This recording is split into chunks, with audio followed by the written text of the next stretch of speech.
27वीं आइनी तरमीम जेका सिंध जे लाइ असां ख़तरनाक साज़िश सम्झूं था। वक़्तनि पर वक़्तनि हिन रियासत जे अंदरि असेंबलियुनि जे अंदरि आइन जेको हिननि पाण 73 जो आइन आंदो आहे उन खे फेरफार करण जे लाइ मुख़्तलिफ़ वक़्तनि पर वक़्तनि जेके आइन में तरमीम कंदा था अचनि। कॾहिं 26वीं आइनी तरमीम आहे, कॾहिं 23वीं आइनी तरमीम आहे।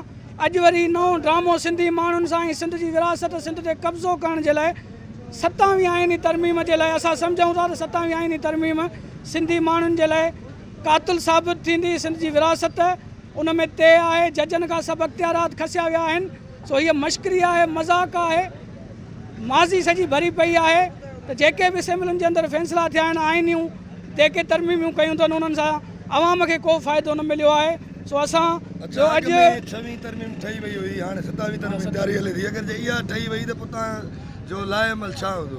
असांजो लाइअमल मोरो राशिद मोराई शहीद अब्दुल रज़ाक सूमरे जो शहर आहे। अॼु असां शहीद अब्दुल रज़ाक सूमरे जी मज़ार ते हाज़ूरी भरे अॼु हिन तहरीक जो आगाज़ कयो आहे। मां सम्झां थो त पाणीअ वारी जेका कैनालनि ख़िलाफ़ सिंध में तहरीक हली, इंशाअल्लाह असां सभु दोस्त गॾिजी हिन तहरीक खे अञा मुनज़म कंदासीं। सिंध जा माण्हू कॾहिं बि सिंध जी विरासत न चाहींदा, इन खे सिंधी माण्हू रद्द करे छॾियो ऐं असां बि रद्द कयूं था।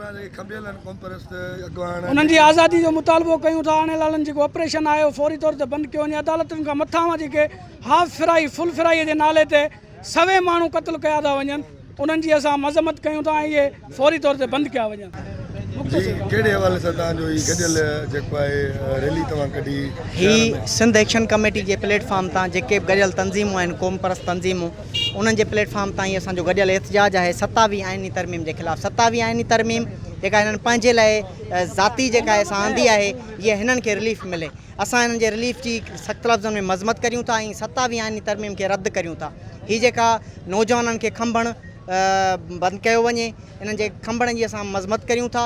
हीअ जेको एहतजाजी रैली आहे 27वीं आइनी तरमीम खे रद्द करणु, सिंध जा जेके हिननि हुकूकात रद्द पंहिंजे ज़ाब्ते में आणे छॾिया आहिनि, असां उन्हनि जी मज़मत करियूं था ऐं असां सभिनी सिंध वासियुनि खे गुज़ारिश करियूं था अचो त पाण सिंध जे वहदत जो जेको वार थिए पियो असां उन जे लाइ हिकु थी ऐं हिकु आवाज़ बणिजी निकिरी पऊं। अॼु असां हिन मीडिया ज़रिए ॿुधायूं पिया त तव्हां हुकुमरान खे ख़बर आहे त कैनालनि जी तहरीक केॾी तेज़ हुई। उहा कैनालनि जी तहरीक तव्हांखे लोड़े छॾियो। हाणे जे 27वीं तरमीम आई त इहा तव्हांखे ॿोड़े छॾींदी। असीं मुकमल तौरु हुनखे रद्द कयूं था। सदाईं सिंध जे मथां हमला कया विया आहिनि, हीउ वरी ॿियो हमिलो असांजे मथां 27वीं तरमीम। असां हिन खे कॾहिं बि बर्दाश्त न कंदासीं जेसीं ताईं सिंध जो शऊर सुजाॻ आहे। इंशाअल्लाह सिंध जे मथां जेको हमिलो थींदो उन्हनि जी मज़म्मत कंदासीं, भरपूर तहरीकूं हलाईंदासीं, रोड रस्तनि ते हूंदासीं, धारणा हणंदासीं, पंहिंजे वतन जी मालिकी लाइ भरपूर तहरीक हलाईंदासीं।